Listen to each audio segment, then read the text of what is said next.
So we caught up with Abbott Elementary. I'm glad that show's on air. Just like a very low stakes, wholesome comedy. Yeah, I really appreciate the humor in that. I know a few people are like, oh, the style reminds me too much of The Office. A couple of people said that format is a little played out. And I don't know. It's only been done a couple of times, so that doesn't even make sense. Well, there's both Offices, and then there's Parks and Rec. So it's 3 times you use that very specific kind of format, but it didn't seem to bother me that much. Yeah, I don't care. Yeah. I have a great time. You had very strong feelings about her and Gregory. You said I didn't have a chance to process what you said, but you felt like that episode, you said it was clearly written by a woman. I said Gregory is written by a woman. Okay, how was Gregory? Okay, so written by a woman is like a phrase that people use to refer to like the way that, specifically in romance novels, the way that women write the love interests in romance novels and how it is different from the ways that men would sometimes expect a love interest to be written, because a lot of times it's much softer, it's very subtle, it's just not the same. I'm trying to think of like good examples of like love interests that were not written by, that don't give off the vibe of being written by a woman. But the moment that I said that was when Janine asked Gregory if he had watched Night at the Museum. She was like, oh, you watched that? And he was like, yeah, of course I did. Like, he didn't even think about it. He was like, yeah, of course I did. I always watch your recommendations. I want to know why you like things. That is beautiful. That is just beautiful. It's just a beautiful thing to say to a person. And it just gives off the energy of like written by a woman. Like a woman knows like how meaningful that is. And a lot of the moments that he has with Janine are like that. It's kind of like how you could juxtapose how her friendship / relationship with Gregory is versus how her relationship was with Vince Staples' character. Like, he did the things that he expected a woman to like. Like, he bought her the bag, the Teffy, is that what we say? Teflon? Telfer? The bag. He bought her the bag that, everybody's always talking about. And, stuff like that. He would, I don't remember the other things that he did, honestly. That was like the biggest thing that I remember. But it's like, that's like, yeah, that's a nice gesture. And it's also like a very typical gesture, right? Like, that's something that you could do for any woman, right? And like, probably get some amount of gratitude in return. Okay, it's a gift, you're giving them a thing. But Gregory is like very in tune to Janine in particular, and into the things that she specifically is interested in and that she specifically wants, and nothing that he says to her or does for her is ever like generic. It's always like he's very attuned to her in particular. And that's good stuff.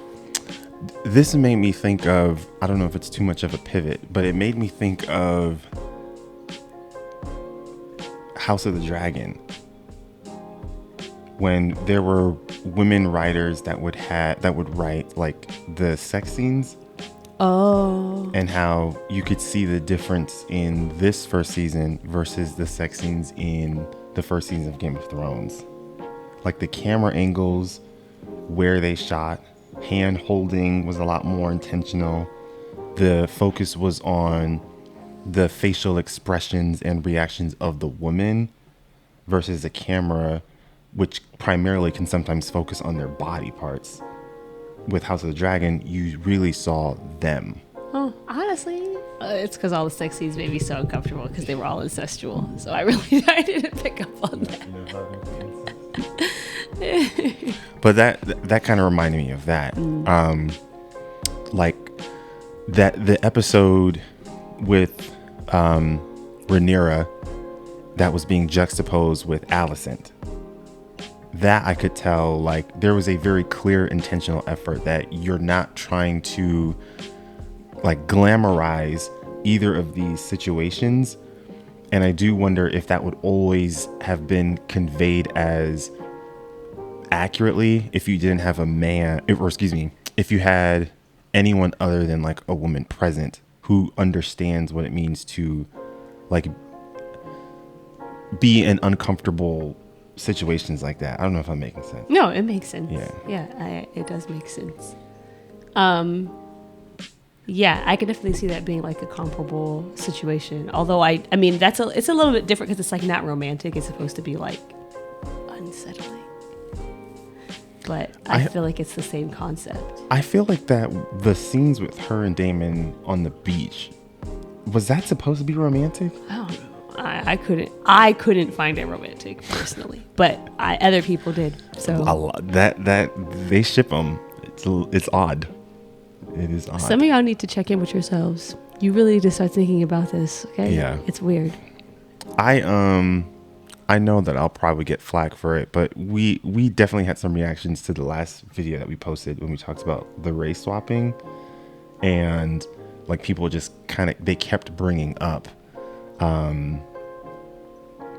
like in the books it did this, like the ambiguity conversation. And listen, you know I love the books, but at some point we have to start accepting what the story the show is trying to tell is different than the story that the books are trying to tell. And I feel like sometimes for people who consume the source material, it's hard for them to enjoy the art of an adaptation because you're constantly comparing. And I just feel like that's exhausting. Mm-hmm. Like, I'm not expecting House of the Dragon or The Last of Us to be identical, because if I wanted that, I could just go back and revisit the source material. And I don't know, if you're watching it if you're watching a show and your only goal is to wait for the moment that they divert just a little bit off from the source material, you're not enjoying it. That sounds miserable as hell to me. I don't even know how you would want to consume media like that. I saw that happen a lot with The Last of Us, because they diverted a few things. They sort of ended on the same goal. And so in that point, it was just like, yeah, it's fine. Like they would bring up Bill and Frank. The purpose of Bill's character is so that Joel can get a truck. That's it. To be quite honest, that is his plot point in the video game. Yeah. Joel gets the truck in the show. But I don't know. It's just kind of like, man. I kind of get it. I kind of get it, because when you take in the story, because you've read the Game of Thrones books, but you watched the show first, or at least parts of it, and then went and read the books. Up to season 5. Yeah. And then I went and bought the books. Yeah. So it's a little bit different, I would say, when you read the books first before there is anything, like before there's any show, any movie, and then it comes out, because you do get very attached to the story. Sure. And the characters and how it's told and what happens. And then, yeah, for you, the anticipation is seeing how they bring this to life.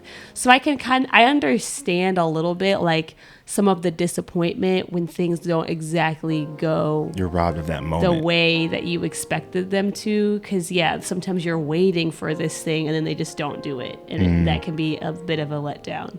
I do think, though, that you can still enjoy it for what it is, especially if it's still well done, right? Like Game of Thrones, House of the Dragon, even if they're like deviating from the books a little bit or a lot with Game of Thrones, it sounds like they really the last few seasons, yeah. But like they're still quality projects. So I think at a certain point you do just have to say, I just have to enjoy this as something separate. I can't go into it anymore from the perspective of, oh, I want to see how they adapt the story that I'm attached to.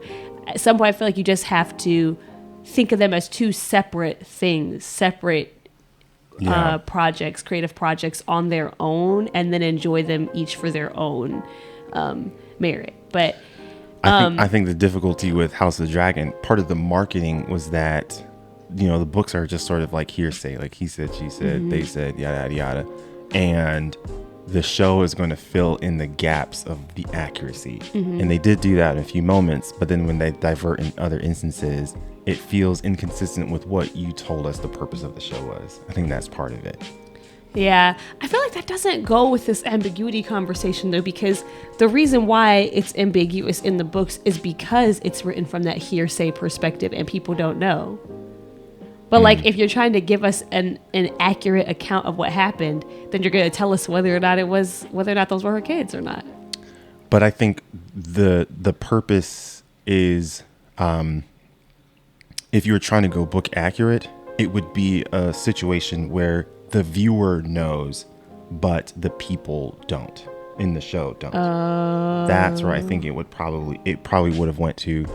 But I get it. I get the ambiguity thing, because at that point, the Hightowers are making an intentional effort to choose to believe the worst out of Rhaenyra, and that says a lot about who they are.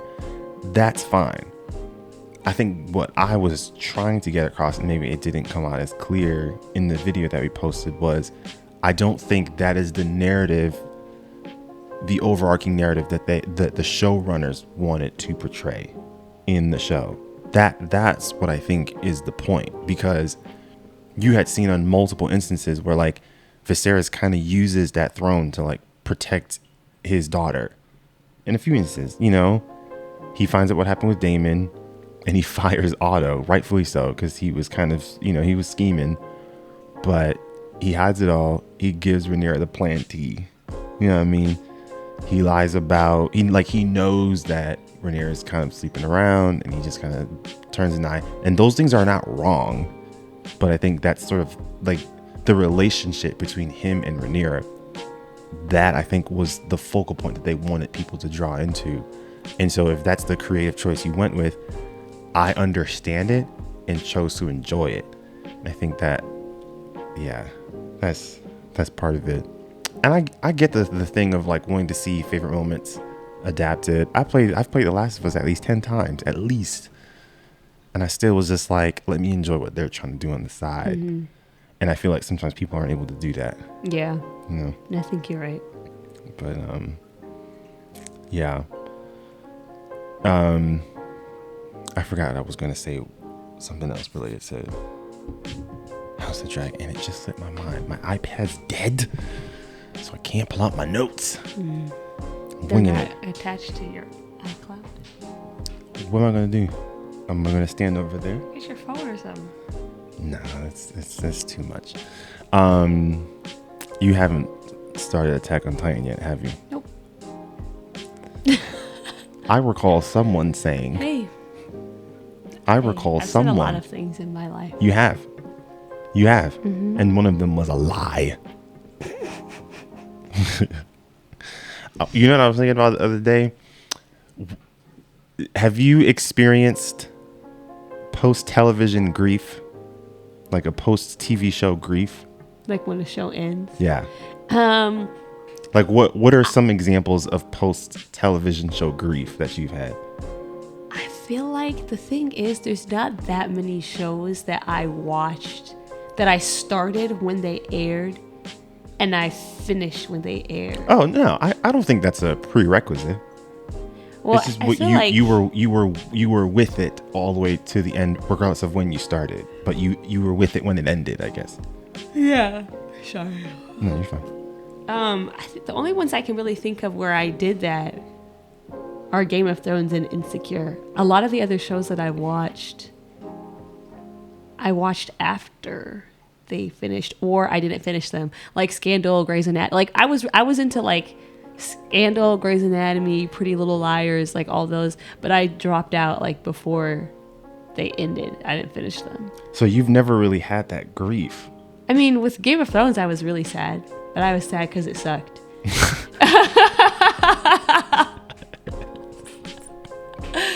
I was sad about Insecure too. I don't know if I was as distraught as like other people that I've seen. Yeah. But I was pretty sad because it's like, when are we going to get another show like this? I know that there's like those other shows. Like there are like those other...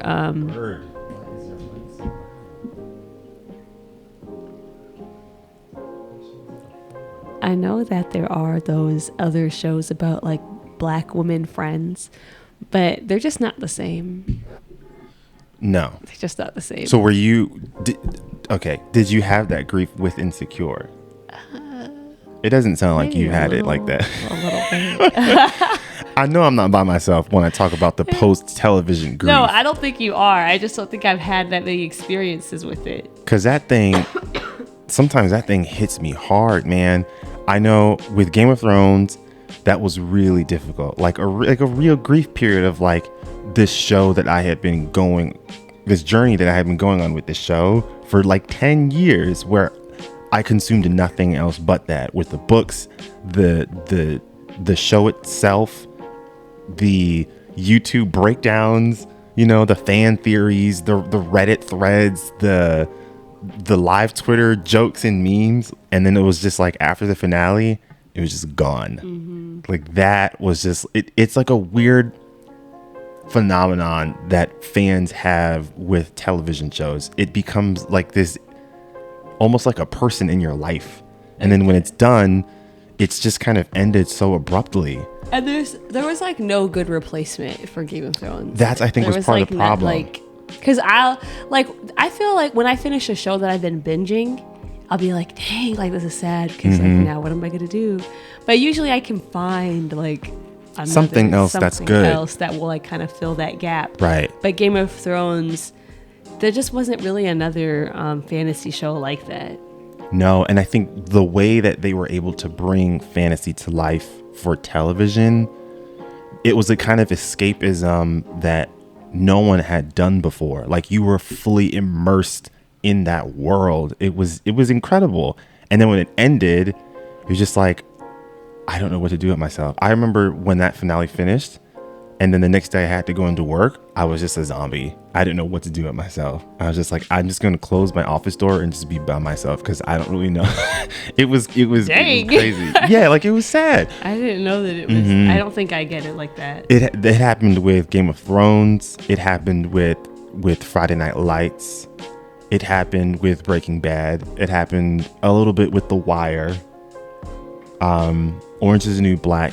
I would say The Wire and Orange is the New Black because their social commentary hit me so hard where it almost felt like borderline life-changing, especially with The Wire, because it was just like the way that they were able to unpack like structural racism and on all the different factors with the media, with education, with politics, with the war on drugs. And you're just kind of sitting there like, what am I supposed to do with all this information now? That was another thing. The latest one is Attack on Titan. Oh, you're done? Yeah, I caught up. And then the last episode I think is airing later on in the fall or winter of this year. Yeah. Are you gonna be okay when Succession ends? I think I'll be okay with Succession ends because they're not good people. Like, I don't care about you guys. Yeah, like I empathize with them, but it's also a fun show for me. Like there are sad moments, but overall I'm just having such a good time because they're very witty, they're very quick and sharp with the jokes. So that one I think I'll be a little sad, but it's not going to be as bad as like Attack on Titan. Because I think there's something unique with the fantasy escapism in television, because you're immersed in the world, and so you start to engulf yourself in the lore, and then when it's done well, you fall in love with all of the characters. I think the combination of those two things make it really hard for me to then just say, all right, it's time for me to go, which is why I think a lot of people just end up rewatching the shows like over and over and over again, you know? No, I do it. Listen, Game of Thrones still stays up at like the top of the list for the most watched show.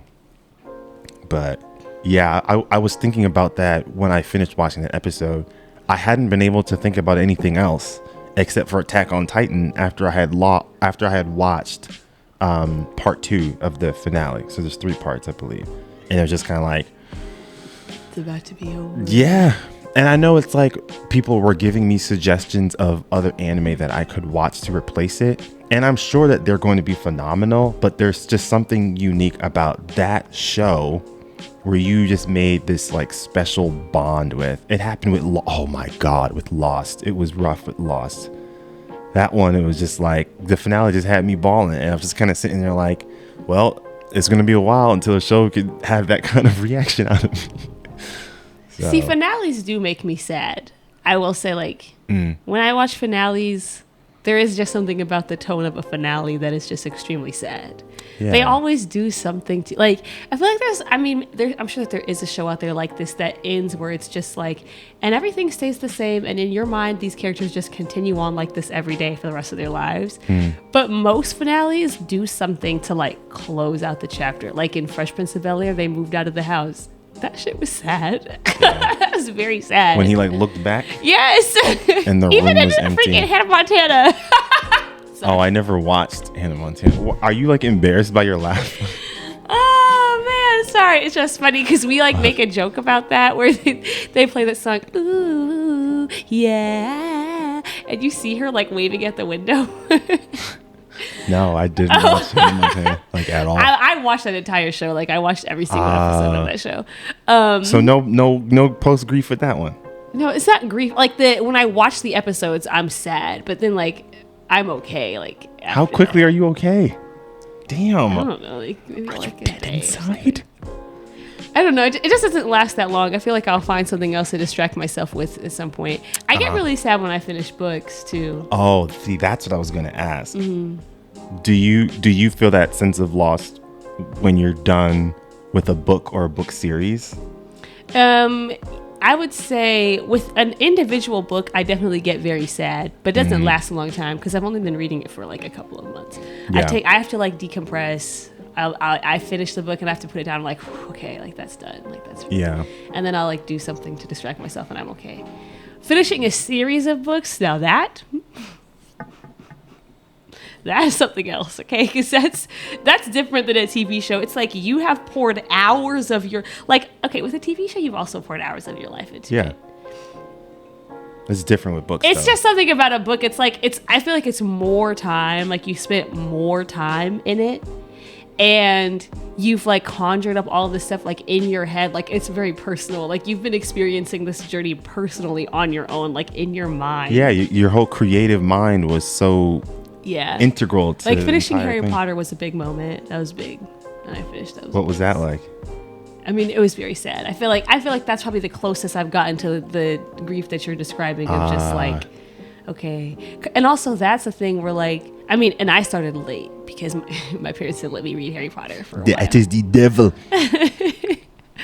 But I think about this. I'm like, there's people. The first Harry Potter book came out in like I want to say the early 90s, and the last one came out in like the late mid 2000s, I think. Oh, she was on that George R. R. Martin energy where she just took her sweet time. I mean, it's 7 books. Yeah, he's on his 6th book. Yeah, I mean, I guess I don't know. Well, no, now it's longer. Yeah. That last book was 2010. Because she was like, and nobody was ever like, girl, what? Like, it was like a couple years would pass, and then like, no way. It's been like, what? It's 2023, right? Yeah. 13 years since his last book. Yeah. See, he's doing something crazy. See, that's not what she was doing. Wow. But like, if you were one of those people, if you think about it, because the average person would probably have started those books when they were like 10 years old. Which ones? Harry Potter. Yeah. And like maybe like 10, 12, right? And by the time the last one came out, you would have been like 30. Well, like yeah. You became an adult like reading these books. If you started when the first one came out and read each of them as they came out. How many books are there? 7. So you like literally became an adult while reading these books. Like I feel like that would be much harder. It was still hard for me, and I think when I started when I started, the first 6 were out. When I finished the 6th one, I had to wait like maybe a few months to a year for the 7th book to come out. And that was a hard thing to do. Wow. It's crazy because I think George R. R. Martin's first book came out, I want to say 1999. It's either 96 or 99, but in the late 90s. I was 6 or 7, and I'm about to be 30. And that other book is, who knows when Winds of Winter is going to come out, and Dream of Spring, that's probably never coming out. But I can imagine for people that were like 10 or 11 or even 13 or 14 in the 90s, and then that's 30 years later. I hope nobody that young was reading those books. At 15, people were definitely reading Game of Thrones. 14 and 15, for sure. Interesting. Yeah. I can see that. But yeah, that's a journey. Finishing a book series is tough. It's also kind of like, unless you're in like a book club, book reading doesn't have the same like online communal experience as like watching TV shows, like popular TV shows. So like, unless you didn't have like there weren't like forum chats and stuff. I wasn't in any. I'm sure there are people who were, but like it's like sometimes it can just be like a very personal journey, and then when it's done, it's kind of like, now who do I go to talk to about this? But you had your sisters, right? I did have my sisters, and that was helpful. And then also we had the movies, so it wasn't completely over. The movies weren't done yet, so we still had like Harry Potter content to look forward to. I also think this is why like Harry Potter content will probably be pretty successful for a while, is because it's like, I mean, people are still very attached to that world and that universe. It's it's got just millennials. Has so much nostalgic. It's got millennials in the chokehold. Yeah, it just has so much nostalgic value. Yeah. That like returning to it is like always kind of nice. It's like a warm hug. No, I feel that. A warm transphobic hug. You know, let's talk about that. I really wish that she had just been quiet. Like, so badly, I wish that she had just never opened her mouth, because like we could be okay. Like, you didn't have to tell us these opinions. We didn't ask for them. It's one of those weird things where it's like, for someone of your stature and the fame that you have, is your PR team not telling you to shut up? Like, I don't get it. I wondered if authors have the same type of PR teams that like actors. But she's with Warner Bros. Like, she has contracts with Warner Bros. And I just don't.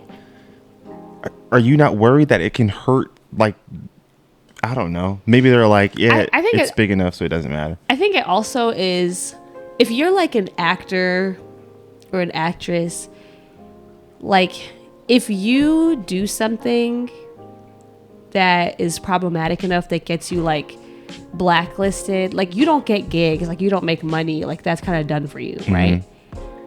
The Harry Potter books are done. They're out. Okay, the movies are out. She getting those royalty checks regardless. Like, people are gonna keep reading the books. Like, and that video game made a lot of money. Yeah, too. Like, she's really gonna be fine no matter what. So like, I don't think she cares. Like, I feel like there's just less pressure on somebody who you like. It's like not a one-time thing, but it's like you put in the work for a certain amount of time, and then the work is out there, and then the work makes the money by itself for you. So she's just she's untouchable now. I don't think she's untouchable. Like, people are still like her reputation is kind of done, but she'll still make money. Well, I think that's what she's her financially untouchable, I guess. Yeah, I would say, versus like, I mean, with, you know, an actor who does something problematic, and then it's like, oh, you don't get booked anymore. Like, you don't get roles. You don't get invited on talk shows. Like Nate Parker, we don't know where that nigga at. That guy's gone. Yeah. But I mean, his was very that one was rough. Yeah, that was not good. Yeah, that was very much bad. Not to like get into like, you know, comparisons, but that one was, yeah. It's sad, man. It is sad, because it's just like, now for people who have convictions, you're constantly conflicted on, should I consume this person's art that has meant a lot to you over the years, but your values have changed into a particular direction. And so it's like, you're putting people in a weird spot. Yeah, it's a tough. I think everybody kind of has to draw those lines for themselves. I don't judge too much. I think there's certain things that for me is like, that's definitely not okay. Like if you're listening to the music of a rapist, I think that's bad. Yeah. I guess it's more so her trash opinions make the discord very difficult, because I know that there are some people that are like, who you choose to boycott is your own personal conviction, and I still believe that. But there are other people where it's like, man, I thought you and I shared the same values, but I chose to boycott and you didn't. Like it makes conversations very tricky to navigate through with other people who you thought your values aligned with. Yeah, I just personally think that I just personally feel like people.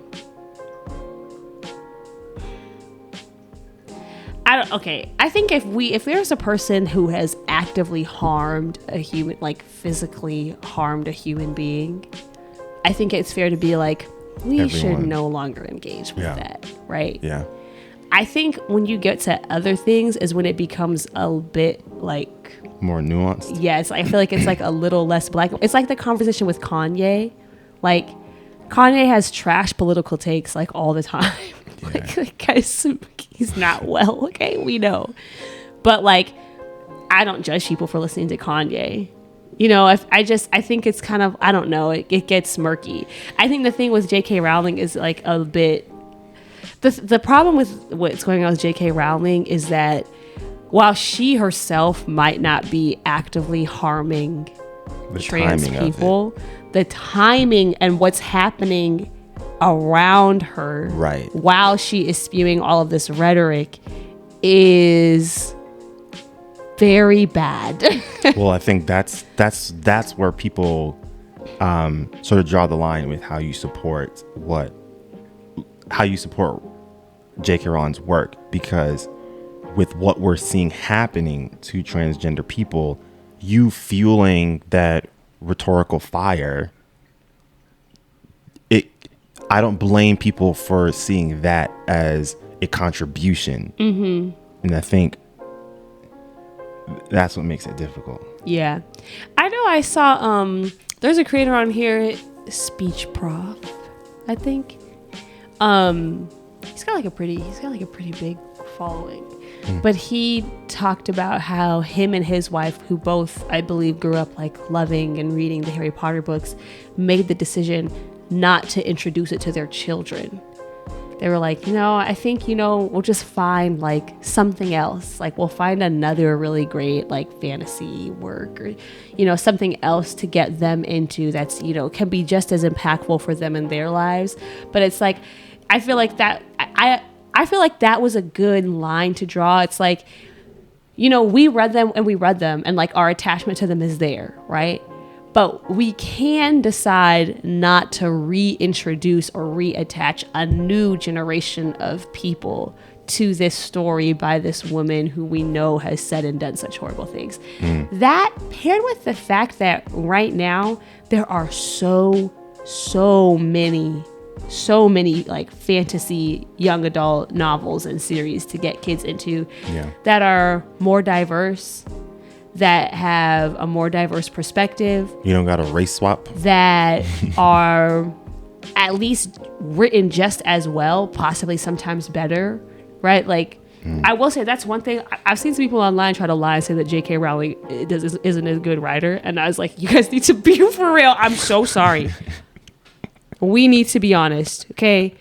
She's a bad person. She has very bad opinions. She wrote really good books. The writing is solid. Both can be true. Like, we don't need to lie. Yeah. But like, there's lots. It's not like she's the only person who could ever write a very like.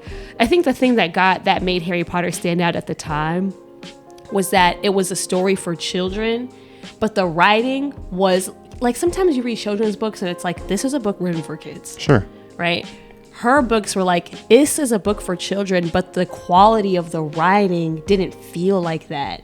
So I remember the reason why my parents started to let me read the books is because in like the 5th grade, we used that book to learn and talk about writing. We used her books, and my parents were like, okay, if this is something that has such cultural and literary value that you guys are going to be studying it, then we don't want you to be deprived of that, and they let us read it. So I think right now there are other books that exist that you can say the same thing about. Did the books grow in the way the movies did, where they got more mature? Yes. So, and I think that's also part of it. You carry this thing throughout your adolescent life. Like you're growing up with the book, and it's hard to, that's what also makes it tricky, because it's a part of your childhood. Yeah. But I do think that there's lots of other stories now, and I do think, like they're making the Harry Potter show. I'm sure it will do well. I'm sure it will be very good. I do think like there's a lot of other stories that people could be choosing to tell and choosing to adapt into movies and TV shows. I think that's a big problem with like all this era that we're in with nostalgia and wanting to go back and make remakes and like redo and like like everybody's always like there's nothing new under the sun, and I'm like, no, but there actually is like there are lots of really good stories and books right now that people could be choosing to tap into instead of trying to return to the good old days all the time. You can't look at A24 and still hold that opinion of there's nothing good, because everything that they put out is so uniquely new and different, right, and successful, right. So it's This is the time for me to talk about Children of Blood and Bone. Listen to me very carefully, people. Okay.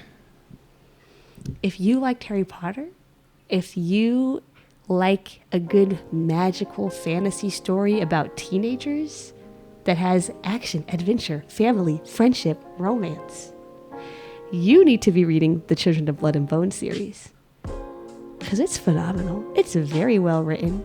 The characters are very interesting, and they're all black.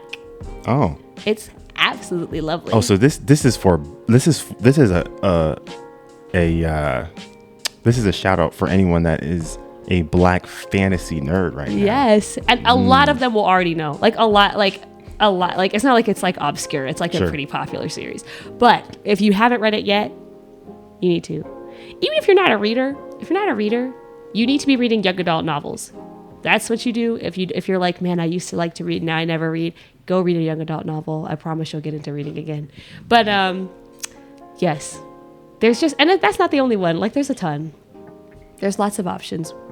Speaking of problematic people, apparently this new Flash movie is really good. Oh no. Right. That's kind of the reaction that I had. The thing is, this is what I've been saying the whole time. I'm like, listen, if you, WB, Warner Bros., if you're about to go 10 toes down behind this man. I'm sorry. It's been a while since I've heard anyone call them WB. It's the thing. This thing shows You're right, up. but like I just haven't heard that with since the like Tunes. Yeah, I haven't heard it in a while. It's brought me back to my childhood. WB. WB. Warner Bros. If you're about to be 10 toes down behind this that shit better person, be fuego. that movie better be so good. That movie better be a life-changing film. It looks like it's good. It looks like it's but good. It can't just be good. No, like, people are saying it's like really good. Damn, this is going to be tough. I don't think I'll want to review it, but I might check it out at some point. Yeah. But this is what I will say about James Gunn, because I've also heard, one, we need to buy our tickets for Guardians of the Galaxy 3 because it comes out next weekend. What? Next week, which is fine. Well, there'll be tickets. There's like hundreds and thousands of things here in Maryland, theaters in Maryland. But I feel like DC, how do I want to word it? I feel like DC fans have nothing to worry about when it comes to what James Gunn is doing, because I think the way he was able to bring these foreign characters in Guardians of the Galaxy and turn them into fan favorites and household names, and make over $1 billion in their trilogy collectively in the box office, that should make you comfortable with the way that he's able to handle new characters. When he made his announcement of all the new characters that he's looking to introduce, most of them are ones that regular people just wouldn't know. If you're not like a diehard DC fan, you probably wouldn't know some of the characters that he's looking to announce. And there was this fear of who cares about all of these characters. Granted, some of it's probably attached to like we're still wounded by the DCEU and what went down with Snyder. I get all that. But I feel like if you were to see what he did with Guardians of the Galaxy, you should know this guy knows how to bring new characters and have them fall in love with us. And it wasn't like it took us 2 or 3 movies. Guardians of the Galaxy was a hit from the first movie. Yeah. And so if we're worried that he won't be able to do that, I'm just going to say, look to what he did with Guardians of the Galaxy. Because Guardians of the Galaxy 2, in the first one, those movies were more popular than some of the DCEU films, yo. Granted, it had the Marvel brand, and so that helps it out a lot.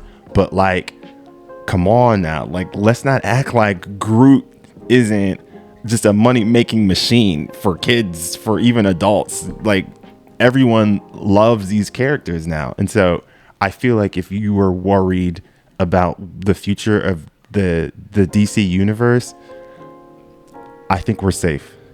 I think we're safe with James Gunn. Yeah, I mean, I was never concerned about the quality. I feel like he makes good movies.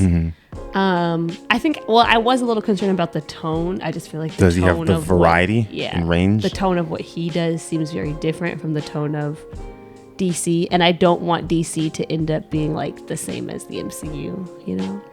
Well, he said it won't be. Okay. Cool. I trust his word as of now, but you know. I think it was also just like we're starting over again, like that. I think that's really the part that, which I mean, in light of that, it makes sense for him to be like, we're introducing all these new characters, because we cannot have another Superman. We cannot have another Superman movie.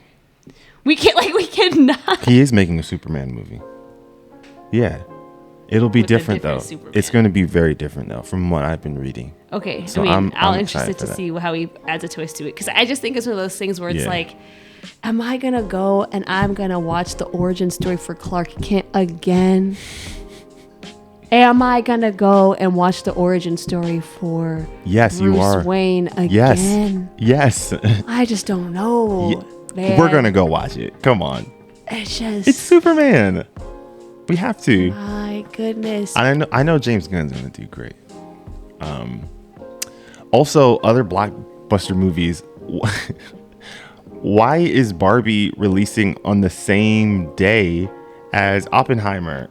Because Greta Gerwig said, I can compete. Maybe so, because the marketing has been incredible. I think she will be absolutely fine. Do you think it will make more than a Christopher Nolan movie? I don't know if it will make more. I'm not really, I don't get into the box office numbers that much. But I think the movie will be extremely successful, even with, I also think there's probably some overlap in the audiences, but I also think there's probably a lot of people that would go see Barbie that wouldn't see Oppenheimer. That's true. Yeah. Yeah, sometimes you can just tell by a trailer and say, this movie's going to be good. It's going to be good, and it's Greta Gerwig. I don't think she's ever really missed. I don't think so. And I guess the cast for both is incredible. For both movies. If you would look at the cast for Barbie and be like, damn, these are heavy hitters. And with Oppenheimer, it's like, okay. I also think they both won an Oscar.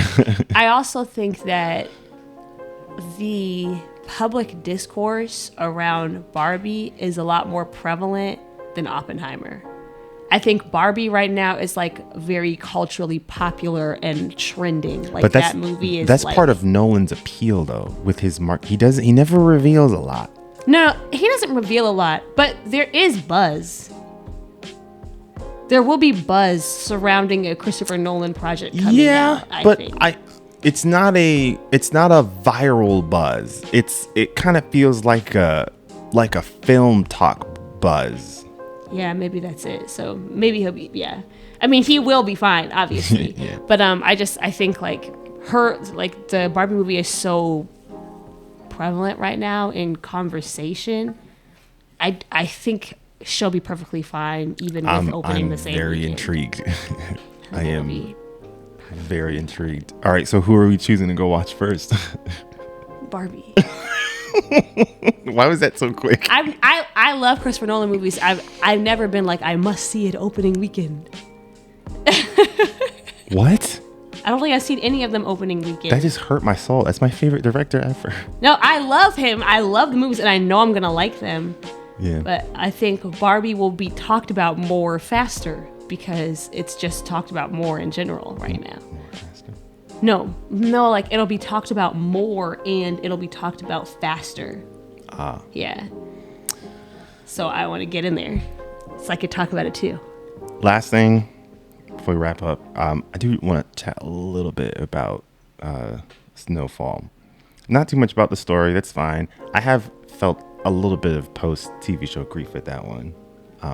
I feel like you started grieving it a while ago though, because it kind of just. I know the quality in Snowfall did dip a little bit, but I do think Snowfall has the feel of being like a cult classic amongst the Black community. Like the way they talk about power, the way they talk about Friday, the way they talk about love and basketball, the way they talk about I'm forgetting a few that don't come to mind.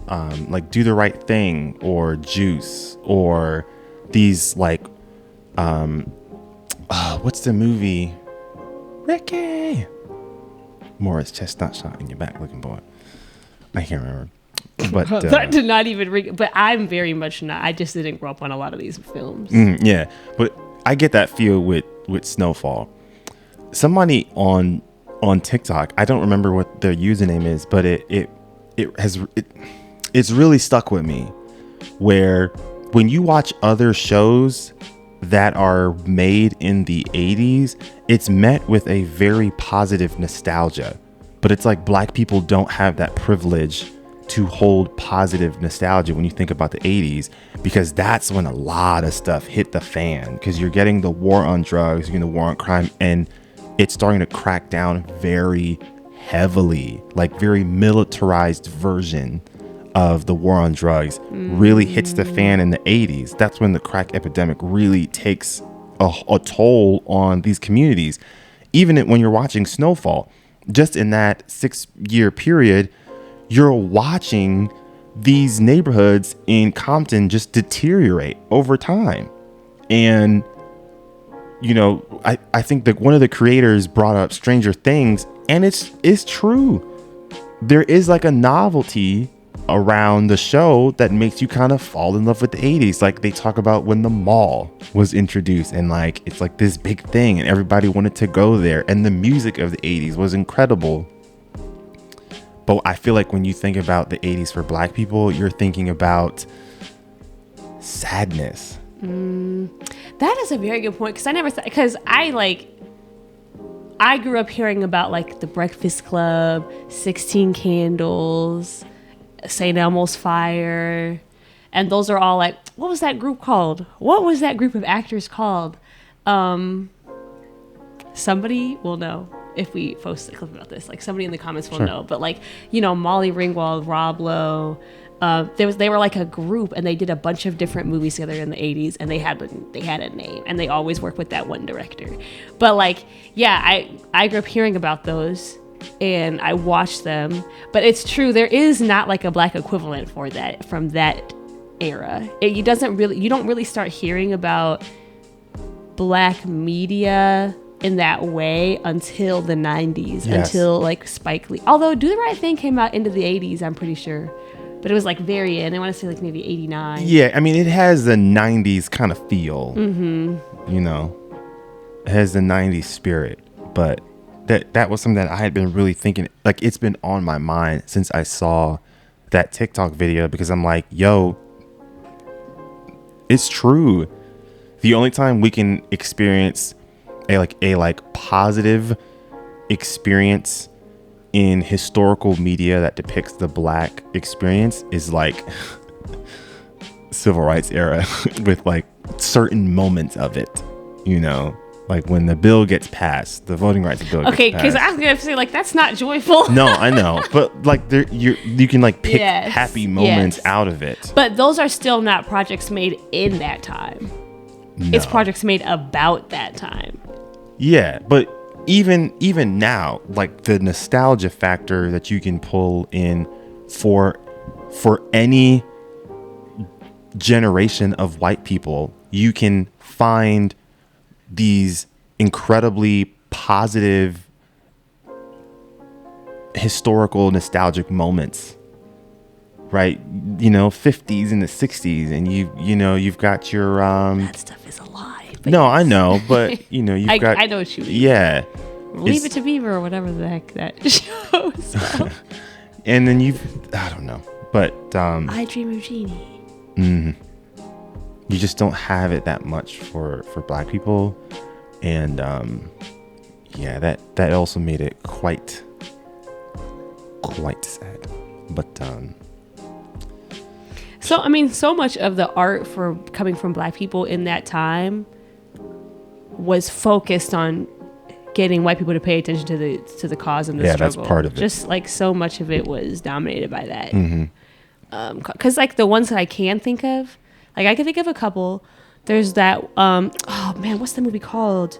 It's a classic movie about a Black woman who is passing, and it came out like 50s or 60s.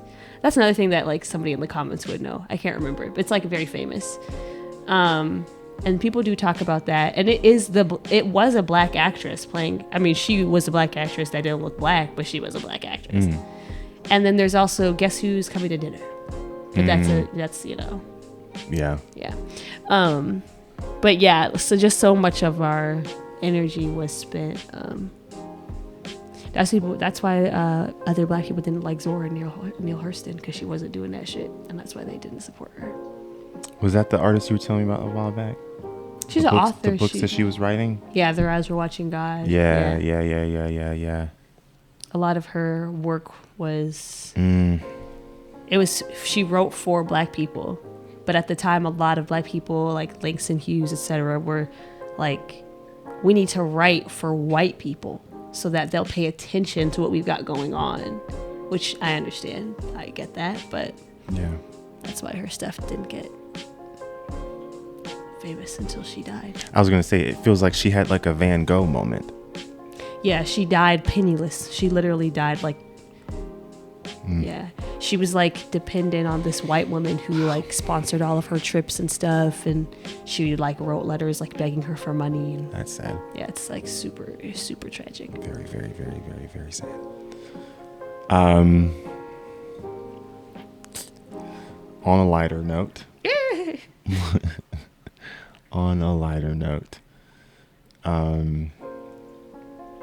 There's something else that's coming out that Mission Impossible.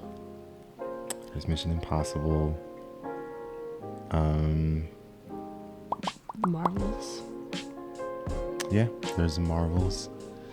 It's a good summer for movies. Yeah, they're gonna have all my monies. All of my monies. This is how it's supposed to be, though. COVID kind of took this away from us, but summer really was that time. Like there was always going to be a good movie in theaters during the summer. Yeah, I don't think I realized how much I loved the theater experience until COVID hit. Yeah, it was sad when we couldn't go, and then it was sad when we could go, but there was nothing worth watching. Yeah, and that it was when we first started to go back, it was also kind of empty. I think part of why it was empty was because for a couple of years, there wasn't that many like those blockbuster hits that everybody's gonna go see. Yeah, we went through like a serious. No, dry you're right. spell. But even with like Shang-Chi and Eternals, you're thinking it's a Marvel movie, so like it's going to be packed. Now they were new, IPs. That's fine, but I wasn't used to that for like a Marvel movie. Oh, I never expected those to be packed. I think that you can kind of tell how highly anticipated a Marvel film is before. Oh, Eternals was anticipated because everybody thought it was going to be like the Oscar movie. Didn't turn out to be that. No shade to Chloe Zhao. She's phenomenal. She's a genius. But, you know, I still love that movie. Top 5 for me. Hate me all you want. I don't There care. was a lot of anticipation for that one. Some of the others, though, like I feel like maybe not as much. Yeah. Well, that's why I Because kind like of. No Way Home, there was a That's ton what I was of gonna say. anticipation, and But everybody was there. More time had passed though. That's true, but then like that was not the same as like Doctor Strange, which came out later, and there was like that theater experience was like it was not packed, and it was not. No, Strange made a lot of money. It was full, I think, the opening weekend, and then it dwindled off because people were like, It's not good.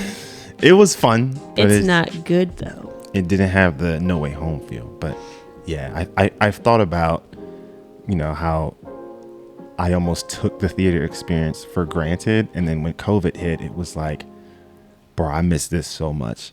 I miss the energy in the room with people. I miss like that No Way Home experience. Like that was part of it. Cause it was like, we hadn't been in the theater for like almost 2 years. And it was like, yo, we're finally back. Like, let's go, you know? Yeah. So summer's going to be fun. I think that's it for me.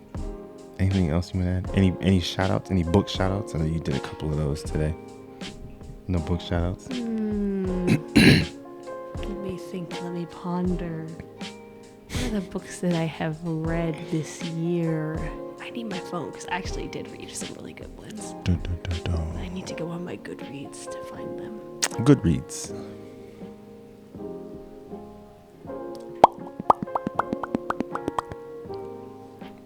I can't remember them off the top of my head. Oh!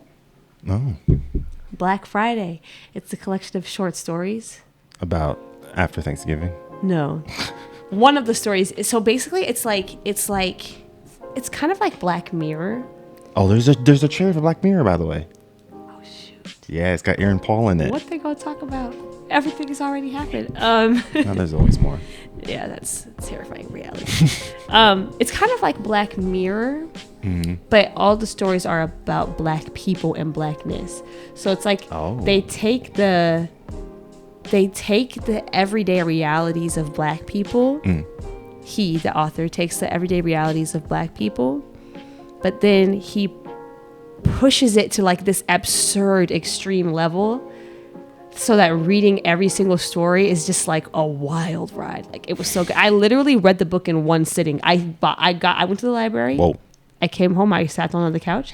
I didn't get up until it was done. It's not that big a book, but it's like 100 so pages, 150 pages maybe. Significant amount. And I just sat there for hours and I read every single story until it was done. Every single one was so good. You gonna close this out? Thank you so much for listening to this episode of Crazy Stupid Podcast. This episode was produced by Adrian Battle Marston, and it could be sponsored by you if you want to. All right. We will advertise your products. No, it depends. If you ask us to, and we like them. Yeah, that's what it's about. You gonna advertise some Alex Jones products? He would never ask. All right, y'all. Toodaloo. Peace.